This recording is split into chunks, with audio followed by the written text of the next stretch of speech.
Hello friends, आज गणित की कक्षा में हम पढ़ेंगे त्रिभुज व त्रिभुज के गुणधर्म के बारे में। सर्वप्रथम हम ये समझते हैं कि एक त्रिभुज कौन सी आकृति होती है। त्रिभुज तीन रेखाखंडों से बनी एक बंद सरल आकृति को कहते हैं।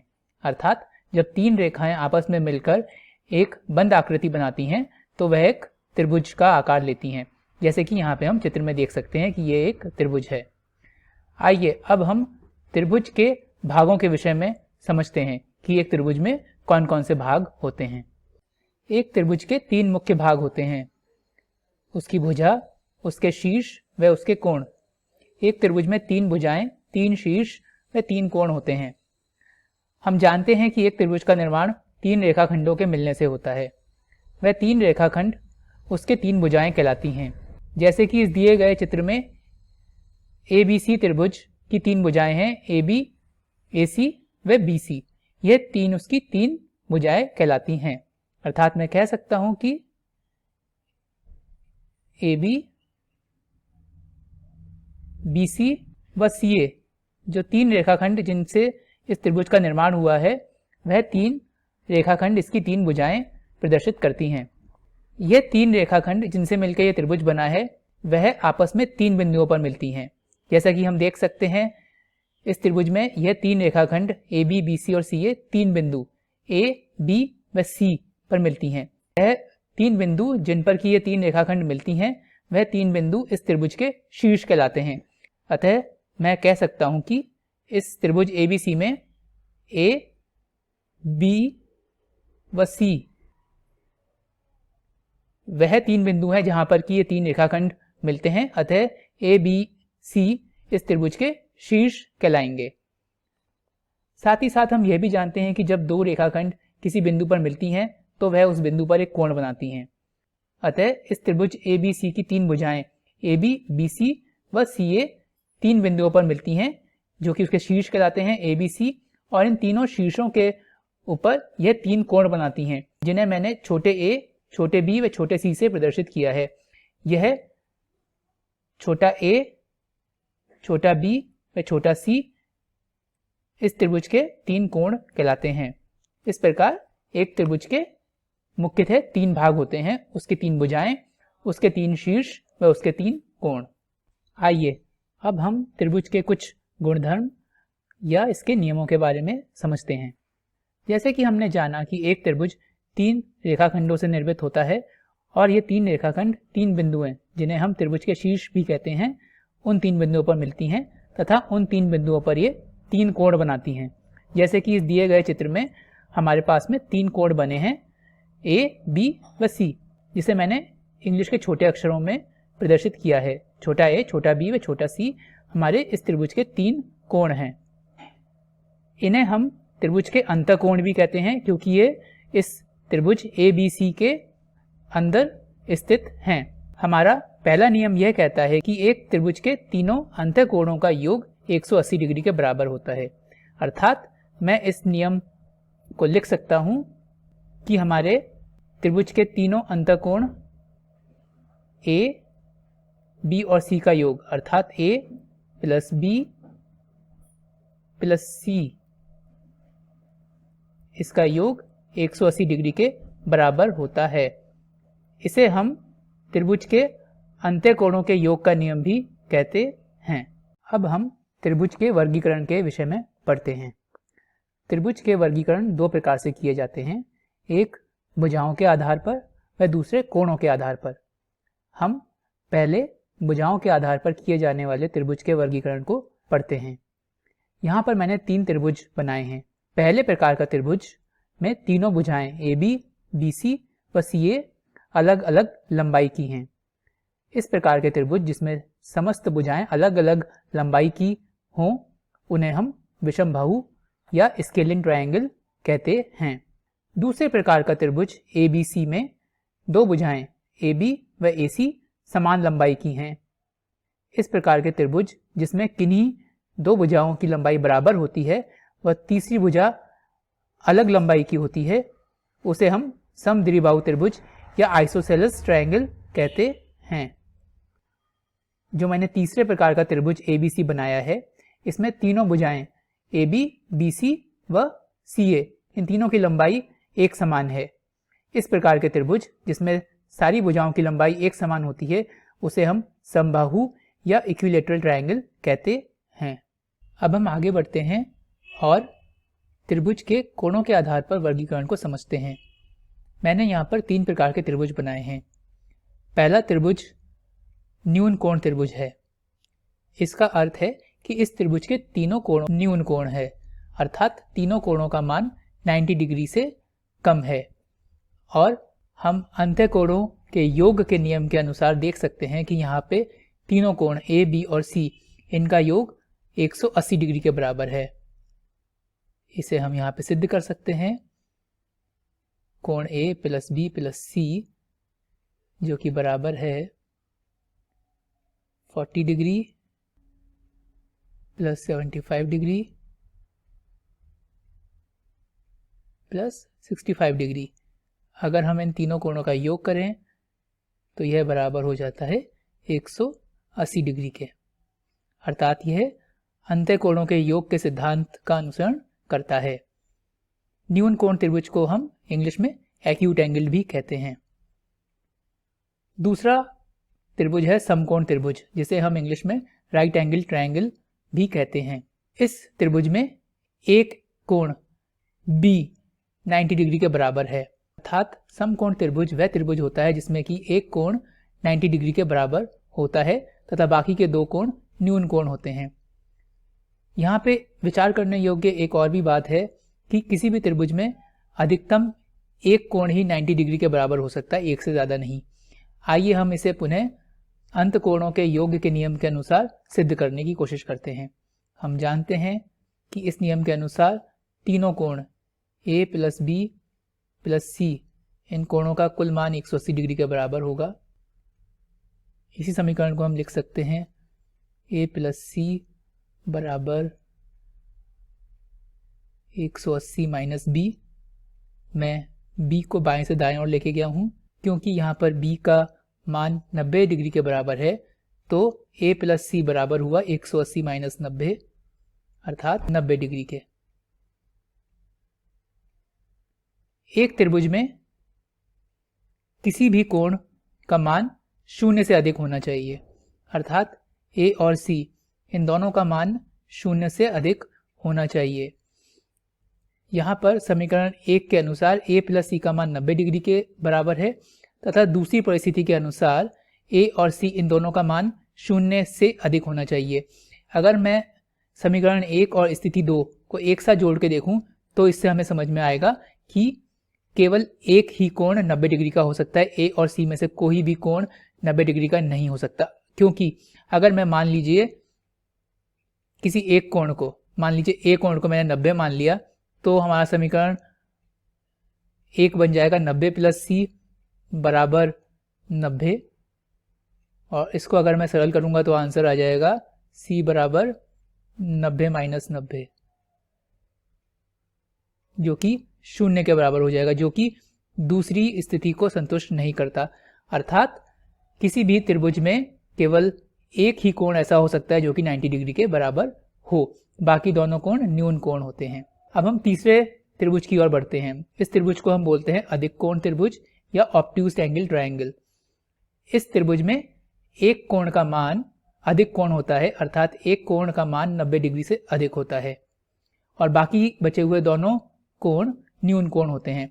यहाँ पर भी विचार करने योग्य बात यह है कि किसी भी त्रिभुज में केवल एक कोण ही अधिक कोण हो सकता है, बाकी दोनों कोण न्यून कोण ही होते हैं। अगर हम इसे भी पुनः सिद्ध करना चाहें तो बोल सकते हैं कि अंत्य कोण के नियम के अनुसार A plus B plus C बराबर 180 डिग्री।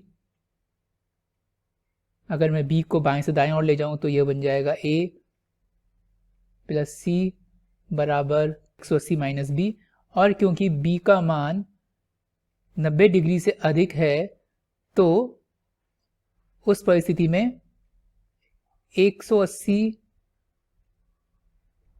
माइनस B का मान 90 डिग्री से कम होगा।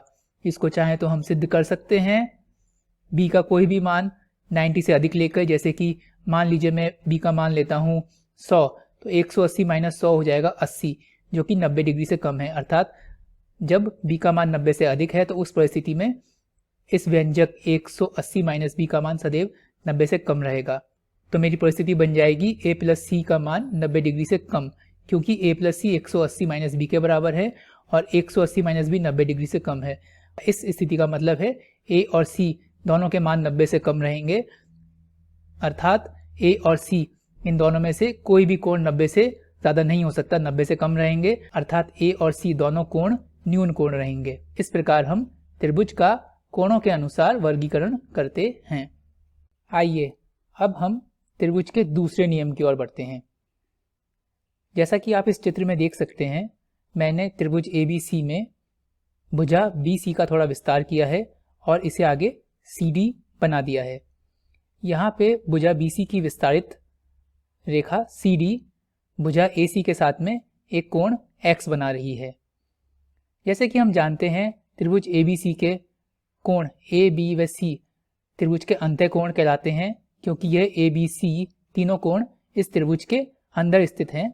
उसी प्रकार से यह कोण X जो कि BC की बढ़ी हुई भुजा AC के साथ में बना रही है, इस कोण X को हम त्रिभुज का बाह्य कोण कहते हैं या एक्सटीरियर एंगल कहते हैं। साथ ही साथ इस कोण X के सापेक्ष कोण A और B उसके सम्मुख अंतःकोण या इंटीरियर अपोजिट एंगल कहलाते हैं, अर्थात A और B को हम X के सापेक्ष सम्मुख अंतःकोण कहते हैं। यह X के सम्मुख अंतःकोण कहलाते हैं। हमारे इस दूसरे नियम के अनुसार X का मान उसके सम्मुख अंतःकोणों के योग के बराबर होता है, अर्थात X का मान उसके सम्मुख अंतःकोण A और B के योग के बराबर होता है। आइए हम इसे सिद्ध करते हैं। हम जानते हैं कि अंतःकोणों के योग के सिद्धांत के अनुसार तीनों अंतःकोण A plus B plus C का योग 180 डिग्री के बराबर होता है। इस समीकरण को मैं लिख सकता हूं कि A प्लस B बराबर 180 माइनस C है, क्योंकि मैं C को बाएं से दाएं ओर लेके गया। इसे मैं समीकरण 1 मान लेता हूं। यहाँ पे अगर आप ध्यान देंगे तो C और X एक सीधी रेखा के ऊपर स्थित हैं और हम जानते हैं कि एक सीधी रेखा के ऊपर जो कोण बनता है वह 180 डिग्री के बराबर होता है, अर्थात हम अपना दूसरा समीकरण बना सकते हैं x प्लस C बराबर 180 डिग्री। इसे मैं लिख सकता हूं x बराबर 180 माइनस C। पुनः मैं C को बाएं से दाएं ओर लेके गया, यह मेरा समीकरण 2 हो जाएगा। अब अगर मैं समीकरण 1 और समीकरण 2 को एक साथ मिला दूं तो मैं लिख सकता हूं x बराबर 180 माइनस C बराबर A प्लस B। अगर मैं इसमें से 180 माइनस C को हटा दूं तो यह मेरा बन जाता है समीकरण x बराबर A प्लस B। इस प्रकार से मैं सिद्ध कर सकता हूं कि त्रिभुज का बाह्य कोण उसके सम्मुख अंतःकोणों के योग के बराबर होता है। यही हमारा दूसरा नियम है। आइए अब हम त्रिभुज के तीसरे नियम की ओर बढ़ते हैं। इस नियम के अनुसार अगर किसी त्रिभुज में दो भुजाएं समान लंबाई की हों तो उनके सम्मुख कोण भी समान होते हैं। जैसे कि हम इस पहले त्रिभुज को देख सकते हैं। इस त्रिभुज ABC में भुजा AB और AC बराबर हैं, तो इनके सम्मुख कोण अर्थात भुजा AB का सम्मुख कोण C और भुजा AC का सम्मुख कोण B बराबर होंगे। यानी कि मैं इसे लिख सकता हूं कि क्योंकि भुजा AB AC के बराबर है,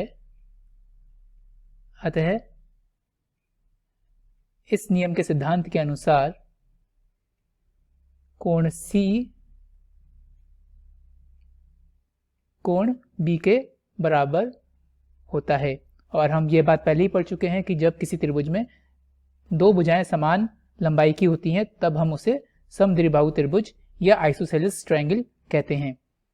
इसी नियम के अंतर्गत एक विशेष परिस्थिति आती है समबाहु त्रिभुज या इक्विलैटरल ट्रायंगल में। जैसे कि मैंने दूसरा त्रिभुज एक समबाहु त्रिभुज बनाया है और हम समबाहु त्रिभुज के परिभाषा के अनुसार जानते हैं कि इसमें तीनों भुजाएं समान लंबाई की होती हैं। अब अगर मैं पहले भुजा AB और AC को एक साथ लेऊं तो मैं कह सकता हूं कि भुजा AB बराबर है भुजा AC के, और हमारे इस तीसरे नियम के सिद्धांत के अनुसार इसका मतलब हो जाएगा कि इनके सम्मुख कोण अर्थात कोण C कोण B के बराबर हो जाएगा। इसे मैं पहला समीकरण बोलता हूं। अब अगर मैं भुजा AB और भुजा BC को लेऊं, क्योंकि तीनों ही भुजाएं बराबर हैं तो AB भुजा BC भुजा के बराबर होगी, और इस तीसरे नियम के अनुसार इनके सम्मुख कोण अर्थात AB के सम्मुख कोण C बराबर होगा BC के सम्मुख कोण A के बराबर। यानी कि C = B मेरा पहला समीकरण हुआ और C = A मेरा दूसरा समीकरण हुआ। अगर मैं इन दोनों समीकरणों को एक साथ लेऊं तो मेरे को समीकरण प्राप्त होगा C बराबर B बराबर A, अर्थात मेरे तीनों कोण बराबर होंगे। और मैं अंत्य कोण के योग के नियम के अनुसार जानता हूं कि तीनों कोणों का योग होता है 180, अर्थात A + B + C बराबर 180। और क्योंकि यहाँ पर A, B और C तीनों कोण बराबर हैं तो मैं B और C को कोण A से प्रतिस्थापित कर देता हूँ और मैं समीकरण को लिख सकता हूँ A + A जो कि बराबर हो जाएगा 3A के, जो कि बराबर हो जाएगा 180 डिग्री के।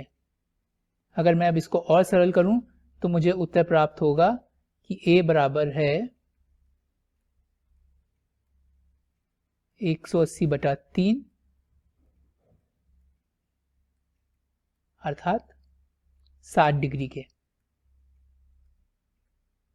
यानी कि मैं कह सकता हूं कि मेरे एक समबाहु त्रिभुज में जिसमें कि तीनों भुजाएं बराबर हैं उसमें तीनों कोण भी बराबर होते हैं और उन तीनों कोणों का मान 60 डिग्रीज या 60 डिग्री के बराबर होता है। यही हमारा चौथा नियम भी है। आइए हम आगे बढ़ते हैं और त्रिभुज का पांचवा नियम के बारे में जानते हैं। इस नियम के अनुसार एक त्रिभुज में सदैव दो भुजाओं की लंबाई का योग तीसरी भुजा से बड़ा होता है। जैसे कि मैंने यहाँ पे एक त्रिभुज बनाया है ABC। अगर मैं इस सिद्धांत या इस नियम की पालना करूँ तो इसके अनुसार सदैव मेरी दो भुजाएं का योग तीसरी भुजा से अधिक होता है। जैसे कि AB + AC का योग BC से अधिक होगा, AB + BC का योग AC से अधिक होगा और BC + AC का योग AB से अधिक होगा। आइए हम इस नियम को सिद्ध करने के लिए एक ऐसे त्रिभुज का निर्माण करने का प्रयास करते हैं जो कि इस नियम का अनुसरण नहीं करता। तो मान लीजिए मैं एक ऐसे त्रिभुज ABC का निर्माण करना चाहता हूँ जिसमें AB 2 सेंटीमीटर, AC 2 सेंटीमीटर और BC 5 सेंटीमीटर हो। अगर मैं इस त्रिभुज का निर्माण करने में सफल हो जाऊं तो उस परिस्थिति में AB + AC 2 + 2 4 centimetre, BC 5 centimetre से कम होंगी। अर्थात अगर मैं एक ऐसा त्रिभुज ABC निकाल पाऊँ जिसमें कि AB 2 सेंटीमीटर हो, AC 2 सेंटीमीटर हो और BC 5 सेंटीमीटर हो तो उस परिस्थिति में AB + AC दो भुजाओं का मान 4 सेंटीमीटर होगा जो कि तीसरी भुजा BC से छोटा होगा। और अगर मैंने ऐसे त्रिभुज का निर्माण कर लिया तो मैं इस नियम 5 को भंग कर पाऊंगा।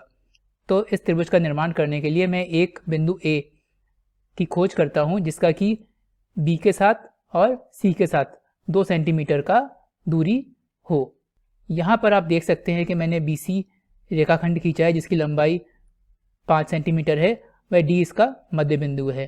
अर्थात BD और DC 2.5 सेंटीमीटर लंबे हैं। अब A बिंदु प्राप्त करने के लिए मैं B और C बिंदु इन दोनों बिंदुओं से 2 सेंटीमीटर त्रिज्या के दो वृत्त खींचता हूं।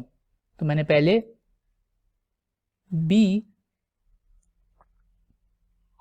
से 2 सेंटीमीटर का एक वृत्त खींचने की कोशिश करी और इसी प्रकार से मैंने C को केंद्र बिंदु मानकर C से भी एक 2 सेंटीमीटर का वृत्त खींचने का प्रयास किया। मैं देख सकता हूँ कि ये दोनों वृत्त आपस में किसी भी बिंदु पर नहीं मिलेंगे, और अब क्योंकि ये दो वृत्त किसी भी एक बिंदु पर नहीं मिलेंगे, अर्थात मैं कोई भी एक ऐसा बिंदु A प्राप्त नहीं कर सकता जो कि B के साथ और C के साथ दोनों के साथ 2-2 सेंटीमीटर की दूरी पर केंद्रित हो। अर्थात मैं इस प्रकार के ABC के त्रिभुज का निर्माण नहीं कर सकता जिसमें कि AB और AC दो भुजाओं का योग तीसरी भुजा से कम हो। आइए अब मैं इस उदाहरण में एक छोटा सा परिवर्तन करता हूं और अब मैं एक ऐसा त्रिभुज बनाने का प्रयास करता हूं जिसमें कि AB की लंबाई 4 सेंटीमीटर व AC की लंबाई 2 सेंटीमीटर हो। BC की लंबाई अभी भी 5 सेंटीमीटर ही है।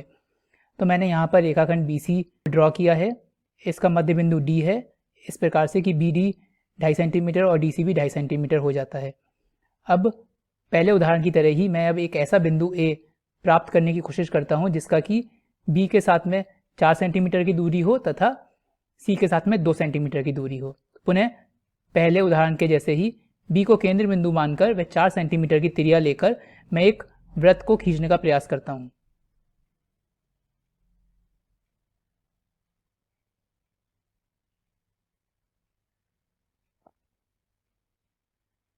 तो ये मेरा पहला वृत्त हो जाएगा जो कि B से 4 सेंटीमीटर की त्रिज्या लेकर खींचा गया है। अब मैं C बिंदु से 2 सेंटीमीटर की त्रिज्या लेकर एक दूसरा वृत्त खींचने की कोशिश करता हूँ।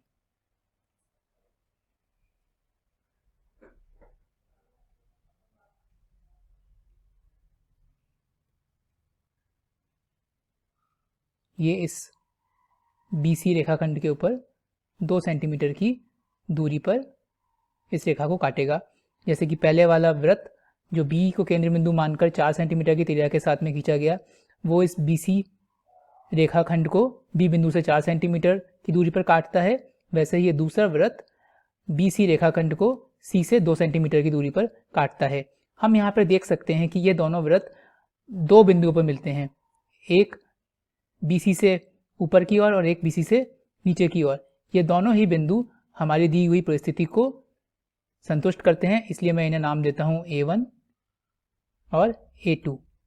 अगर मैं B और C को A1 और A2 से जोड़ूं तो मुझे त्रिभुज प्राप्त होंगे।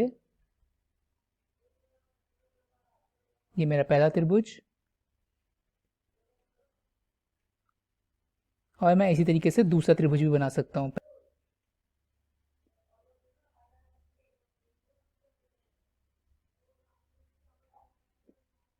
पहला त्रिभुज बना है A1BC और दूसरा त्रिभुज बना है A2BC। इन दोनों में ही A1 और A2 की दूरी B के साथ में 4 सेंटीमीटर है और C के साथ में 2 सेंटीमीटर है। और अगर अब मैं AB और AC का योग करूं तो वह हो जाएगा AB प्लस AC बराबर 4 सेंटीमीटर प्लस 2 सेंटीमीटर, जो कि हो जाएगा 6 सेंटीमीटर के बराबर, जो कि अधिक है तीसरी भुजा BC से जिसकी लंबाई 5 सेंटीमीटर है। अर्थात मैं कोई भी ऐसा त्रिभुज नहीं बना सका जो कि नियम 5 को भंग कर सकता है। तो इस प्रकार से हमने इस अध्याय में त्रिभुज के गुणधर्म के बारे में समझा। हमने जाना कि हम त्रिभुज का वर्गीकरण किस प्रकार से कर सकते हैं। हम त्रिभुज का वर्गीकरण कोणों और भुजाओं के अनुसार कर सकते हैं, और फिर हमने उन्हीं कोणों और भुजाओं से संबंधित उसके विभिन्न गुणधर्म का भी अध्ययन किया।